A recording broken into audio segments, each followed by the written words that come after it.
picking this up, whatever time, space continuum you seem to be on. You see me looking out the windows.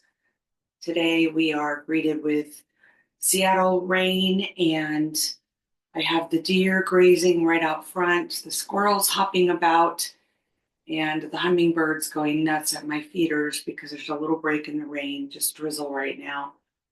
But it's been a really, really swirly mix of months. And as you guys know, I often retreat when the swirliness kicks in, and that is not escapism. It is intentional healing work. And I put it before everything else now. It is my biggest way and saving grace for being a good person to myself and to the world. You know, what I've found is saying a kind no to the people-y stuff is a big, kind yes to this gal right here, this one. And I've been practicing that a lot more. And what I've also been practicing is being very clear about my intentions with my people and my relationships. People come and go throughout our seeming journeys here in this earthly plane, and I don't like to ever shut anyone out of my life. The way my heart works is once I love you, I will always love you. It's not an on-off switch or a toggle switch. And I give so deeply of my heart that when things move in and out, I feel them very deeply. And I think we all relate to that in this avatar experience. We get humaned. We get pulled into the human dramas and melodramas, and it's up to us to rein that back in.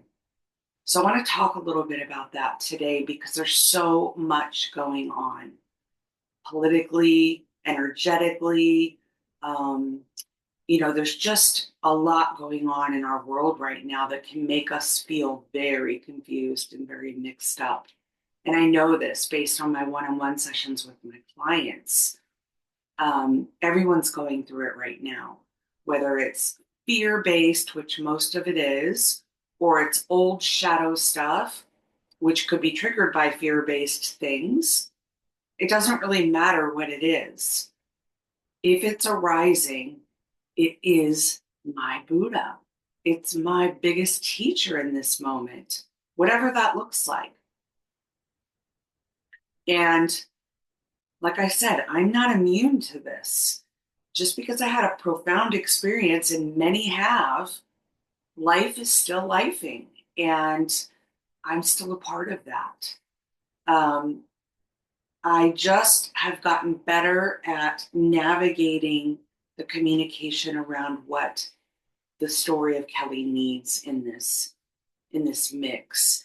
And I'm very grateful that I'm surrounded by people who get that about me and don't take it personally. And they know when I escape, it's not escaping them. I'm not leaving them. I'm tuning into me. And there's that subtle difference, but it's so important to notice that. This isn't escapism, which is where I used to be. I used to be, when things got really heavy and hard, I would escape, whether it was to my bedroom, in my bed, in depression, to the shower, to sit on the floor and cry, way back in depression, or even a couple of years ago where I would grab Milo after we got rid of the suburban house and we would just take off for days. And although I needed that and I don't regret any of it, I now recognize a lot of that was escapism. But as Waldo knows, wherever you go, there's Waldo, right? You're still met with this thing. So I want to talk a little bit about this today and how I navigate it, because, this is, like I said, coming up in a lot of the one-on-one work that I do with clients. And so when I see common themes come up, that's when I normally will do a video like this where I address it in a bigger, kind of way. So I hope you have a cup of tea. I hope you're sitting somewhere cozy. I'm here in the tiny house loving it.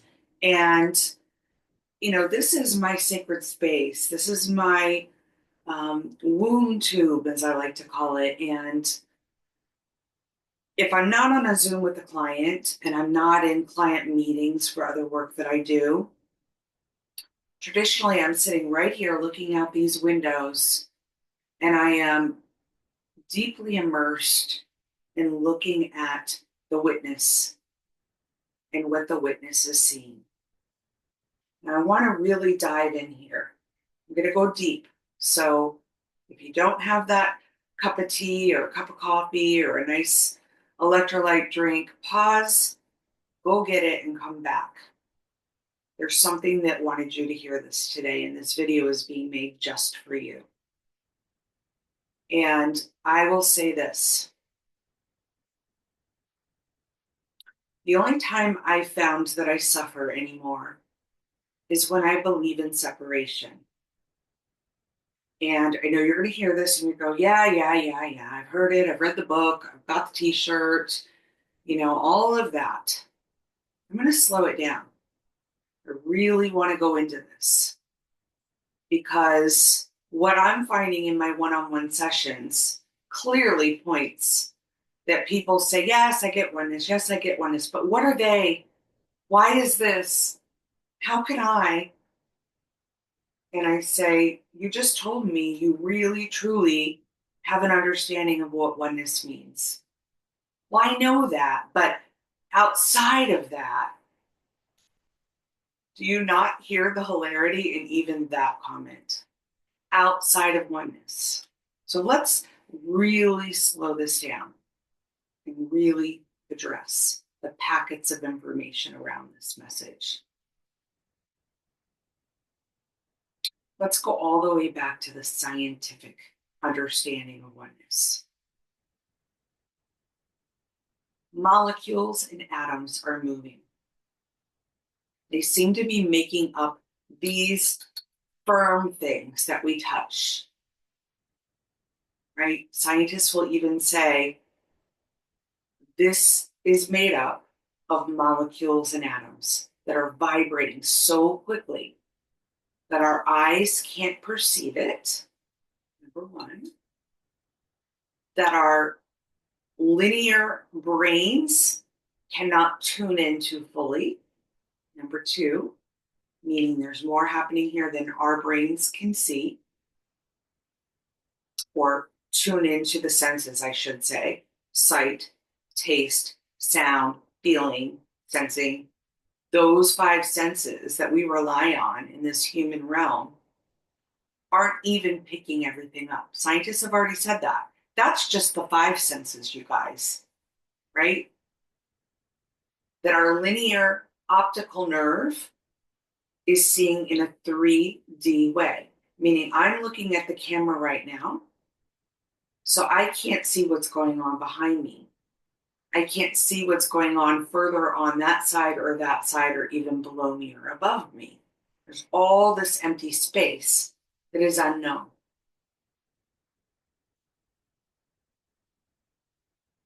Squirrels are mad because the nuts container is empty. They ate them all. So funny. Sorry. I don't even know if that'll pick up on the microphone, but I'm laughing about it. Okay, so here we are, atoms and molecules seeming to be hard, seeming to have a surface like this table, this mug, everything around me, this wall.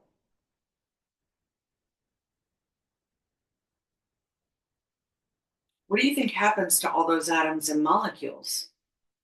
Is there an end to them? Is there a corner where they all gather up and get stuck? Are they transparent? Do they move through things and each other? Are they just here in the 3D, or are they out in the multiverse, in the space continuum that we refer to? Are they just part of this linear story? There's so much scientists can't answer. But the things they can't answer, I'm going to talk to. The ocular nerve. Do some research on this. Did you know that your actual ocular nerve is looking inside of you? This isn't woo-woo. I'm staying with science right now. Your ocular nerve, the thing that gives you the reflection of what your brain interprets as real, is facing inward, not outward. Your heart and your lungs, part of these anatomic systems that just do themselves. Do you stop and reset them? Do you stop and push them in this atom and molecule vessel that we call a body? Do you tell the heart to pump the blood and the cells to regenerate? Are you doing any of that? If you have a health issue, you probably are. But other than that, you just know the breath is going to show up again. You just know the heart's going to beat again. You're not the one doing it. You're just aware and you just trust that. You have unwavering faith. It's important.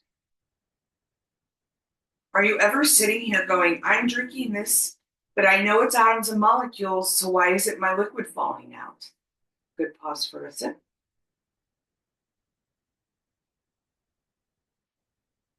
These are goodies.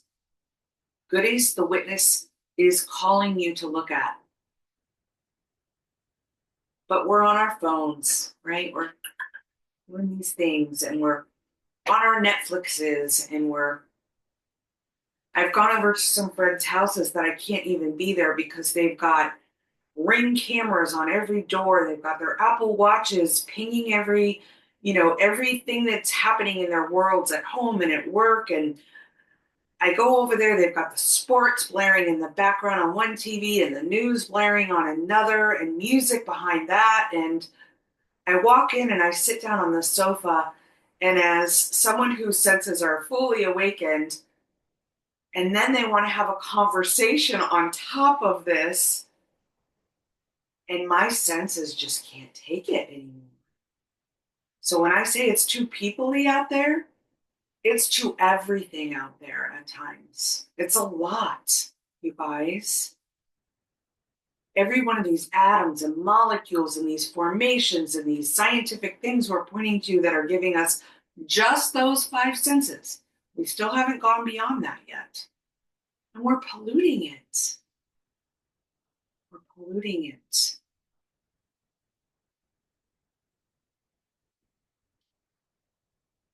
We're not slowing it down. And there's so much in between all of that in the silence. Gosh, it's where all the goodness is. It's where everything is. This dreamscape seems to be built on moving, continuously changing, and ever evolving particles. You're that. You're that. Okay. So we've talked scientifically evidenced data for those who are struggling with what oneness is. It is an evolution of understanding that molecules and atoms and all of these amazing things are doing whatever they're doing, and each one of us admits we're a part of that, right? This isn't about religion. We don't bring any of that into it yet. We're keeping this so pure. This is where dogma starts to come in, though. But I'm not even going there today. Now, as these scientifically known seeming hard construct beings that have atoms and molecules moving and seeming autonomous systems that are brewing and brain activities that seem to be picking up information from something that is pointing within me, and I call that reality. Just pause for a minute and look at that. It's insanity. Any rational person, to slow it down the way I just did, that calls that our reality, it literally is the definition of insanity, doing the same thing, expecting different results.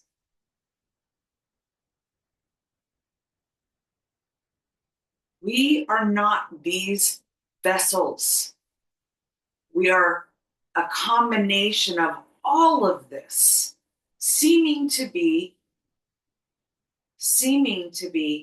doing itself. Now let's take it a step further. Let's start to migrate into what some people call woo-woo.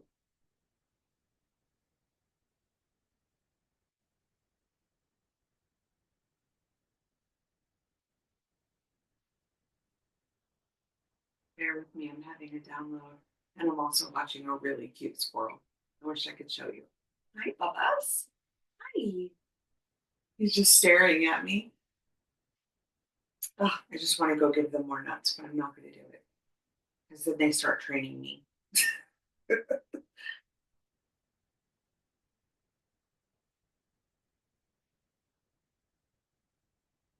Let's build on the five senses. Let's just start there. Bernadette saying, let's really keep this slow. Let's pretend like somebody stumbled on this video that has no idea of any of your other content. It's brand new to them.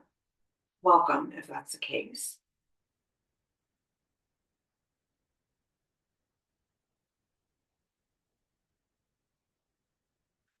Those of us that appear to take that scientific five-part sensory understanding with these seeming sensory activities that are going on within this seeming vessel called a body, and actively, earnestly turn off that TV, shut off that cell phone, turn off all the bells and the whistles and technologies. And don't get me wrong, I have all of them.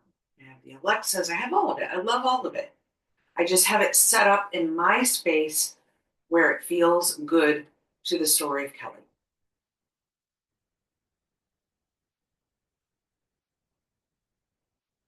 Now, let's say we set aside an hour in the morning, and that is our time to be very intentional with that space. Even if it's just sitting there, staring at your toe on the ottoman and thinking, 5 toes, 5 toes, look at those. Each one of them has a purpose, seemingly, right?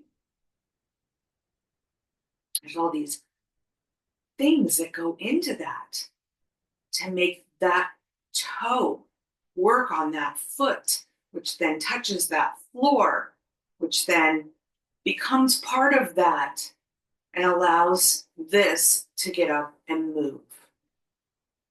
And yet I'm doing none of it. Now, to get to that witnessing of being aware that you are not the one doing it is not going to be an immediate step into that understanding. There's a knowingness, as I refer to it. You can read a book, you can go, yes, that makes sense.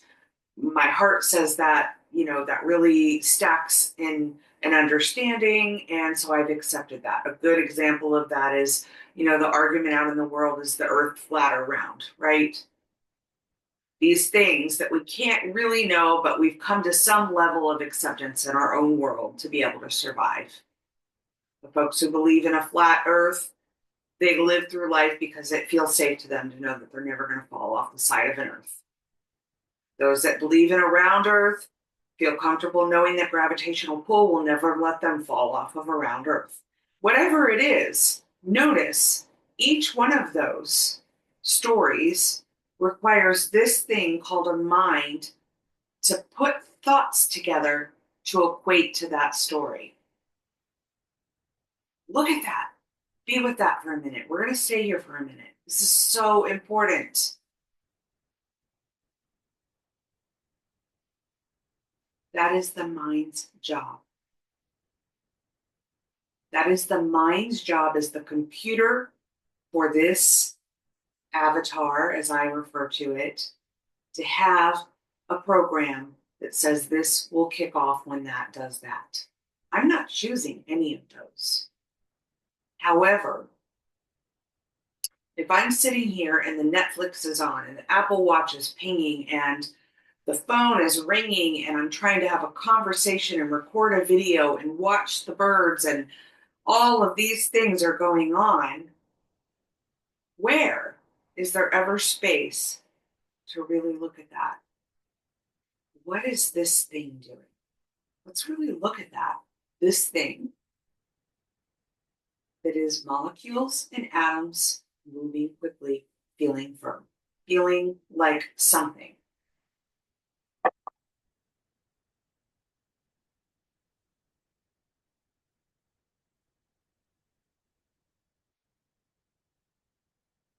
These thought things are not our own. It's why we can have a conversation with another person and say, oh my gosh, I have that same thought all the time. Or we'll talk to a person and we'll say, I just had this amazing, crazy experience. And they'll say, get out of here. I had the same experience. How is that possible? It's no different than when you pick this up and you push Netflix and you say, I want to watch that documentary. You've tuned into it and you've made it your own. This is my show. I'm going to watch this show right now, but I'm probably also going to be scrolling on social media while I'm watching this show. And I might have 5 or 6 texts going on at the same time. And I'm answering emails and my Ring camera's binging off because somebody's pulling in. And am I tuned into any of it? Now, turn that off. Put that away and be with this. What believes this thought?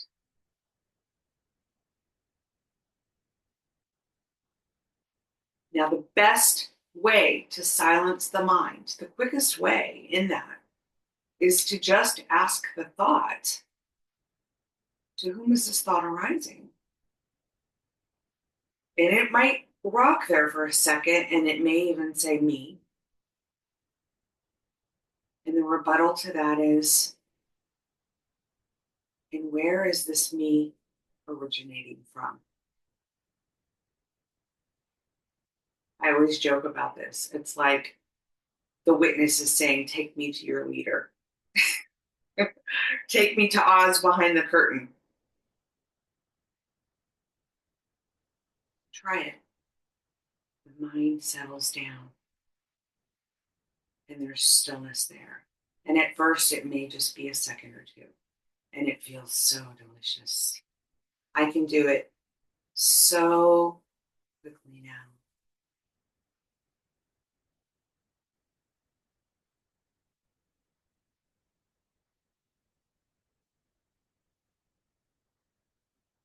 And the body softens. And the breath slows down.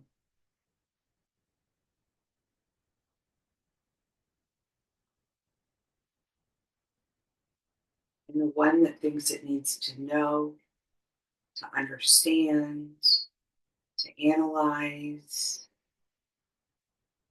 to plan, to control, to look back at some past thought or project out into some future thought. To whom is this arising?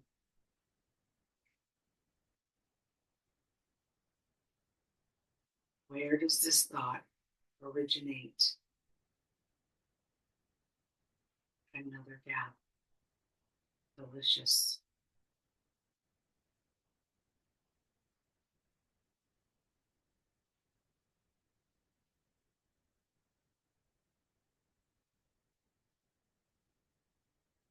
And the mind starts to interject again. But, to whom is this but arising?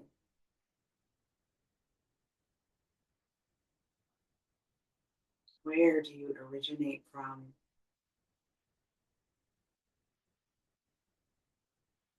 Another gap. Oh, so much beautiful energy moving into my heart center. For those of you that see auras and feel these energies, that's what's arising here in the story of Kelly. There is this immense love that starts to come out. Those of you watching this should feel it.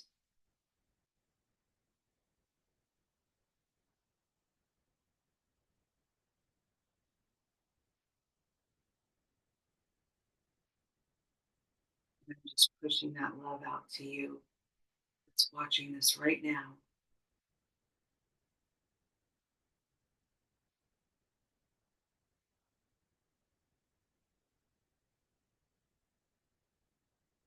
And you keep doing this for that hour. At first, it will feel like you're just talking to thoughts. I know that. I still have those days. And rather than sit and frustrate myself, this is where I would say, oh, Kelly, let's go outside. Let's take a little walk. Let's take your shoes off and walk in the grass. Let's go stand in the kitchen and wash those dishes and smell that soap and feel that warm water on my hands and try again. Don't resist and don't attach to that hour being perfect. The gaps will get wider, and now your five senses start to bring in what I call an expansion. And it happens so fast when you get good at this. So let me tell you some of those things that happen here in the story of Kelly. This is not for you to reach for, you guys, because I didn't jump right there. But by watching this, you're already opening yourself to the download. It's so cool how this works. Consciousness, atoms and molecules are moving. You've turned off the noise. So the thoughts or the channels that are vibrating over you is also going to change. Your sky Netflix is going to change. The portal in which you're vibrating under that used to drop those conditioned beliefs and thoughts has changed. It's like you took the remote control, which is you, and you said, okay, let's change the narrative. When I go to this space and I get very grounded, like I just showed you through the exercise I just took you through, I then open my eyes and I go into an eye-opened intentional meditation state. Breath is still nice and slow. The heart is soft and open. I'm not tight in my shoulders or my neck or even my wrists or my feet. I move them to check in on that.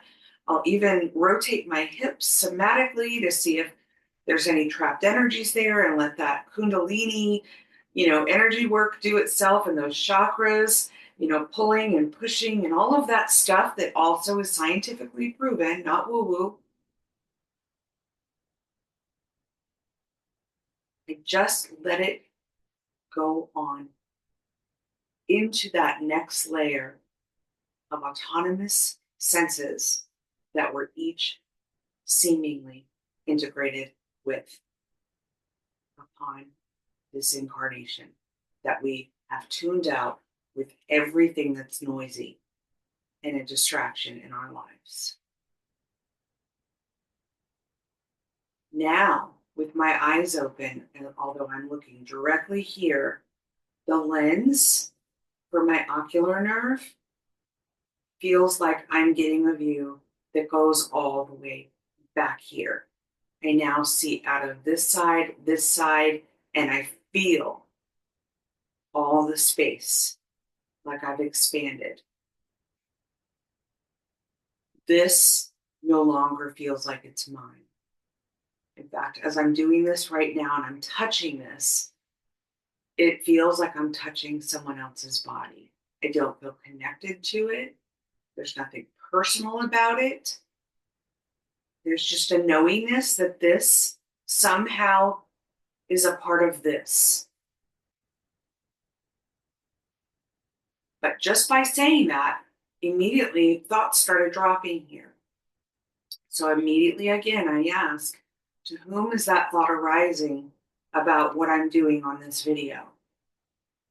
What is the origin of that question that just came into this? In silence again. And I resume. Additionally, this is where we start to connect with things that are unseen and unknown. This is what it's meant by heaven on earth, being of earth, being in it, but not allowing it to be all of it.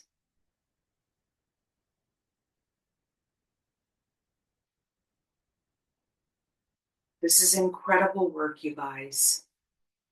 These things that are distracting us, nobody here is telling you not to have them. Nobody. Not here, not on this channel. This girl loves her technology. She loves everything. I just don't let it consume me anymore.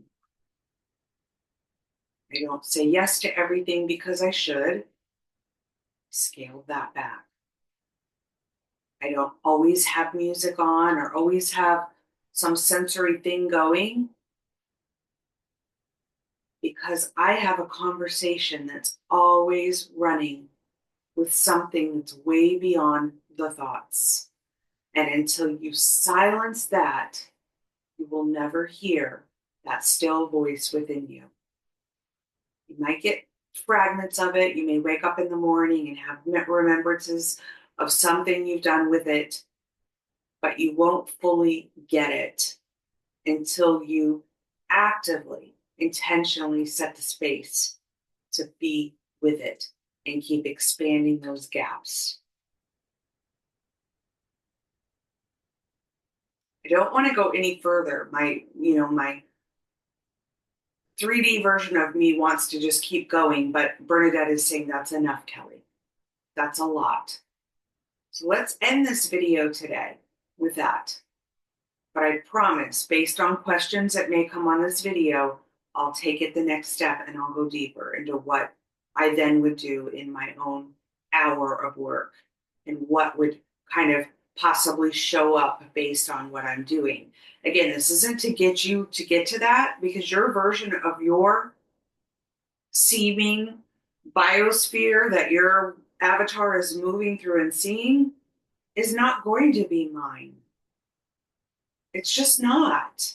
Again, I laugh at the hilarity of our egotistical minds to think that with just those 5 senses that we believe to be reality, that that's all we should be trusting. I'm Jacques Cousteau.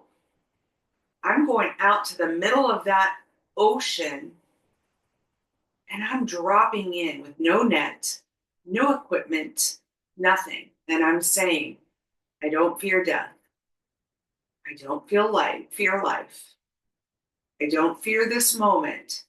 And if I do, if there's something going on in my dreamscape that I'm fearing, I'm going to address that before I try to do this.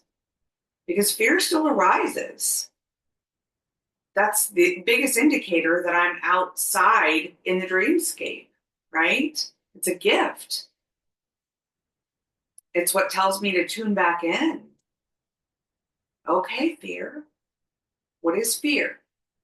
Thoughts that have combined into packets of information that have created a story that I'm now running with.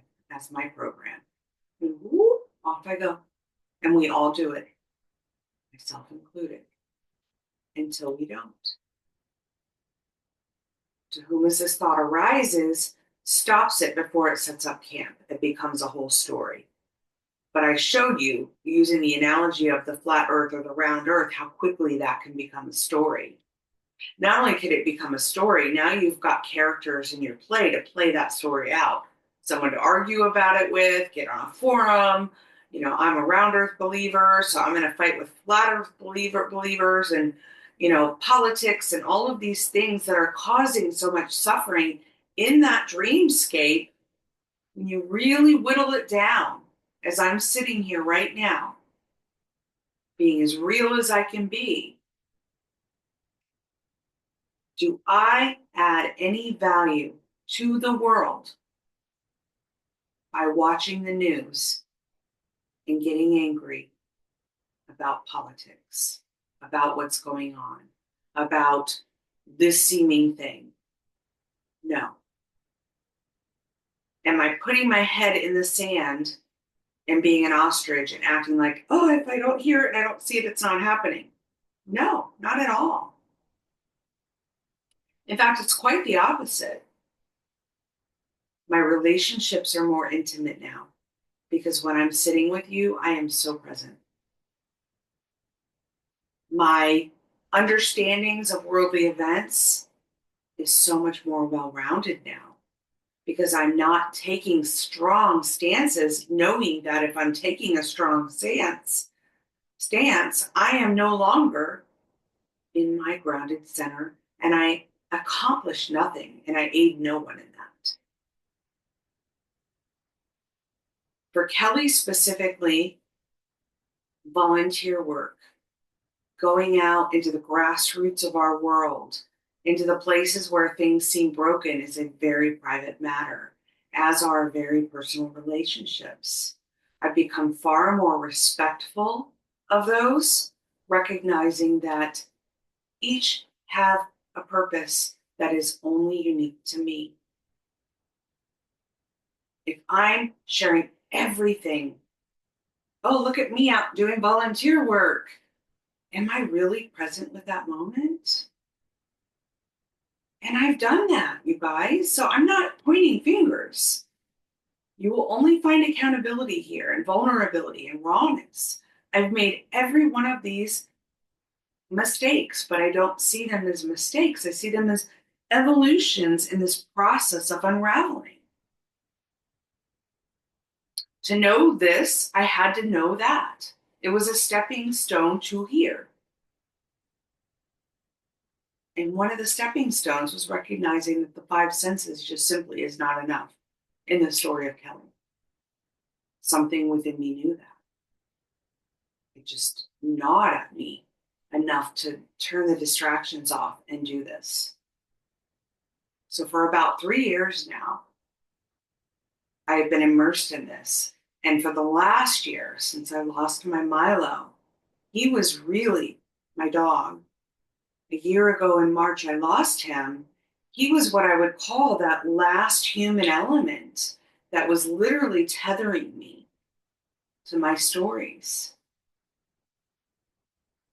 No one's fault. That's what it needed to be, right? Every day I made a purposeful intention to get him to a park, take him on a drive, all of which I loved and I missed dearly in this human capacity. But regardless, they were still distractions. Distractions from this work. Now, if I were to have Milo now, would I be a different version of me with him? I don't know. I can't know that. I'm not back there. And I'm not up there. Right here. And this is where I'm inviting you. today. Now I'm going to talk to you directly for a minute.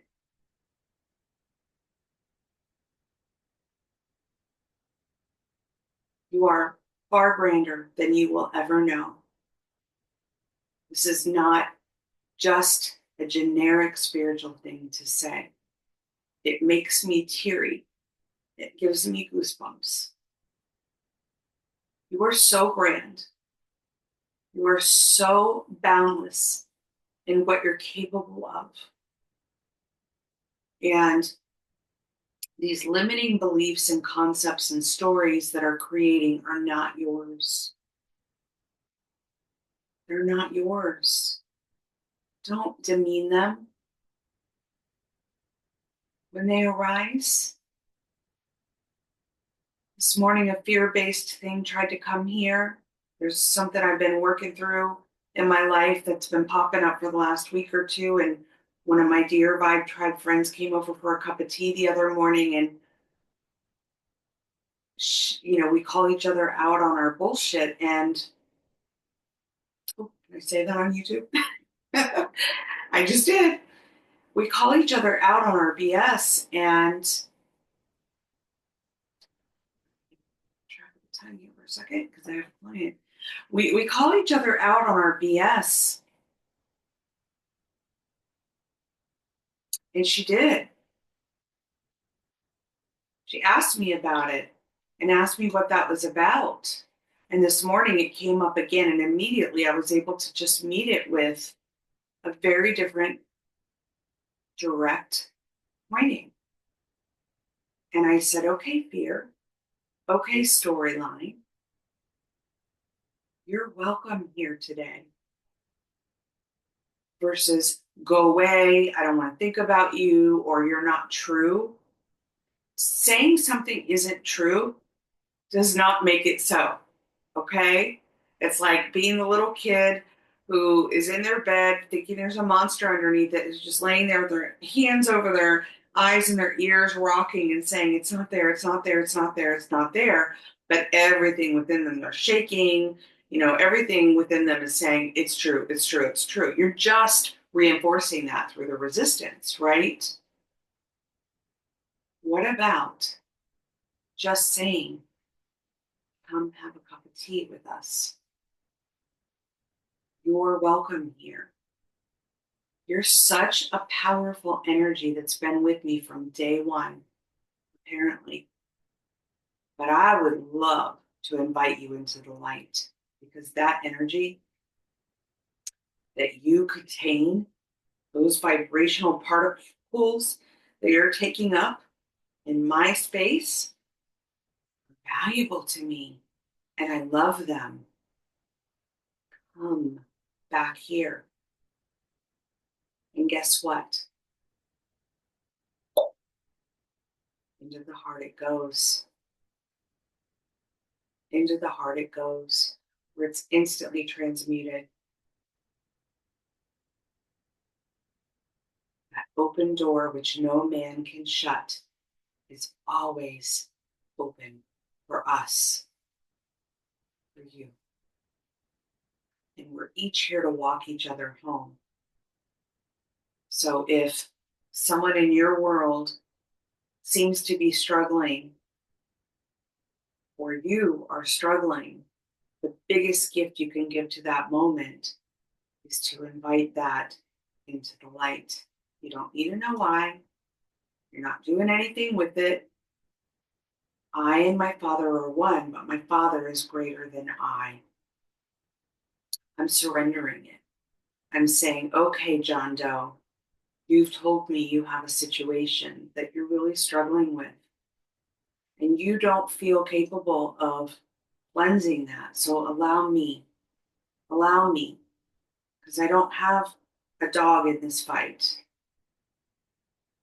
to bring that into the light, and let's walk it home together. Please be kind and gentle with yourselves. I posted on my YouTube wall the other day one of my favorite reflections, which is, God, she's incredible. And she developed these arms to be wide enough to hold herself, to rock herself, to love herself, and to silence herself. And then and only then can she offer that to the world. I hope this was helpful.